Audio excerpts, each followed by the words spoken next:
una jornada bastante agotadora, Oscar, porque mire, las discusiones han sido profundas y están justamente en una de esas en medio de la elección de la presidencia de la Cámara de Representantes. En este momento, los representantes debaten si deben o no deben estar acá algunos de los ministros del gobierno. Está el ministro de las TIC, Mauricio Liscano, el ministro del Interior, Juan Fernando Cristo, y también hemos visto por ahí a la ministra de Agricultura, la nueva ministra de Agricultura, porque desde la oposición se lee esto como una especie de injerencia por parte del gobierno nacional en estas elecciones.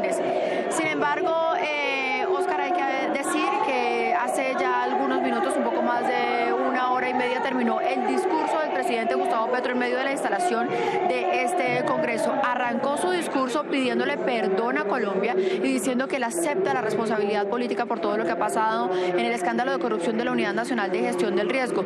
Dice que Olmedo López no es la representación en su partido de ningún grupo político, sino de la izquierda, y que eso demuestra que la corrupción no tiene ningún tinte ideológico. El presidente también habló de un pacto social en donde invita a los sectores y habla, decantando este pacto social, del fast track para agilizar el tema de las reformas dentro del Congreso. Así es, pues el presidente Gustavo Petro por más de una hora aseguró en su discurso que se enfocarían tres pilares fundamentales: la economía, la paz y el modelo social. Allí hizo un balance de lo que considera ha sido su gestión, como por ejemplo que cayó en un 10% la pobreza extrema en Colombia en un solo año. Además asegura que creció en un 9% el turismo y que se convirtió en el segundo renglón de la economía de este país, algo que fue criticado también por algunos congresistas. Veamos apartes de este discurso. Caso de corrupción en la Unidad Nacional de Gestión de Riesgo y de Desastre. Quiero comenzar estas palabras básicamente pidiéndoles perdón a ustedes como representantes del pueblo y al pueblo de Colombia por lo que ha acontecido en la UNGRD. Fast Track.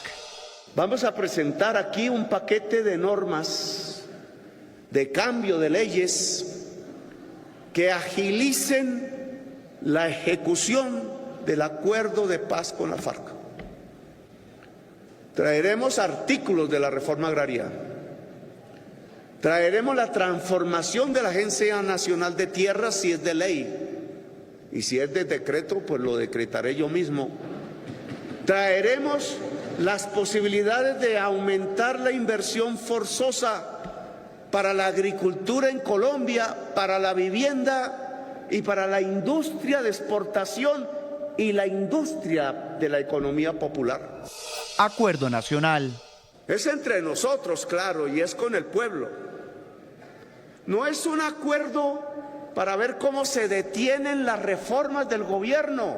Acuerdo nacional y político, incluso fuera del Congreso, ¿por qué no? Con las fuerzas de la sociedad que están allí, fuera del Congreso, y con las fuerzas políticas que están también fuera del Congreso. Reforma a la salud. Y por eso vamos a presentar de nuevo la reforma a la salud, altamente concertada, para su discusión de nuevo en el Congreso de la República. Reforma agraria. Este es el momento de hacer una reforma agraria. Y no es una súplica, ha quedado escrito en algo que se llama, y no conocía, tengo que confesarlo, el concepto Declaración Unilateral de Estado. Luego, hoy no tenemos instrumentos reales para hacer una reforma agraria que no sea comprar voluntariamente, por venta voluntaria la tierra. Este 20 de julio tiene algo particular, Oscar, y es que como no pasaba hace muchos años, pasó en blanco en materia legislativa. Generalmente los gobiernos siempre aprovechan el 20 de julio para radicar y arrancar así, digamos, abrir su panorama en el Congreso de la República, radicando las reformas y los proyectos que necesita, pero hoy no se radicó ninguno. Solamente queda claro a partir del discurso del presidente que viene la reforma agraria, la reforma a la salud y una reforma en los servicios públicos que incluso incluiría modificaciones a las CREG.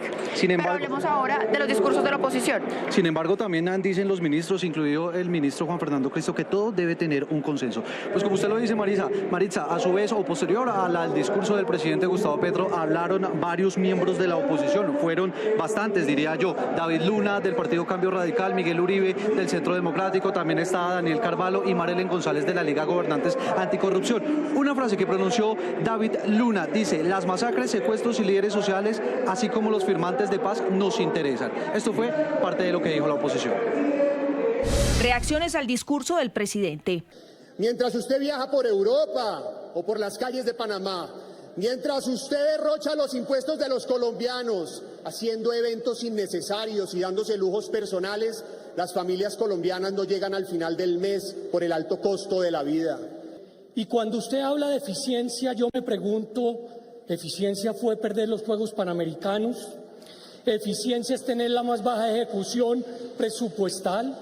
¿Eficiencia es tener el más bajo recaudo en estos momentos en Colombia? No va bien en términos de transparencia y de confianza institucional, por mencionar algunas cosas, no va bien administrativamente, a juzgar por los pobres indicadores de ejecución y por la altísima rotación en los ministerios, que hace difícil el trabajo de ustedes para gobernar y de nosotros para hacer control político. Inseguridad en el país. Los colombianos nuevamente nos estamos sintiendo secuestrados en nuestras casas, sitiados por el narcotráfico, con la extorsión disparada. Hoy, las guerrillas y los criminales gobiernan un tercio del país. Retrocedimos en seguridad, la violencia se recrudeció, durante su gobierno se han registrado 224 masacres, 720 víctimas.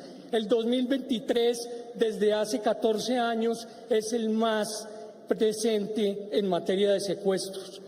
Los líderes sociales siguen siendo asesinados, pero también los firmantes del acuerdo de paz. La corrupción. Las confesiones de Day Vázquez y de su hijo Nicolás, el abuso de poder de su mano derecha, Laura Sarabia, las chuzadas a los magistrados, los carrotanques de La Guajira, cambian fiscales para favorecerse, se pierden computadores y con ellos la evidencia, y para colmo usan nuestros impuestos para comprar apoyos para la reforma y financiar guerrillas. La constituyente.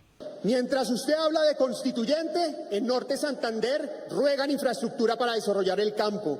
Mientras usted habla de constituyente, en la costa Caribe sufren costos inhumanos de la electricidad. Mientras usted habla de constituyente en el Cauca, reclaman luchar el microtráfico y enfrentar a los criminales.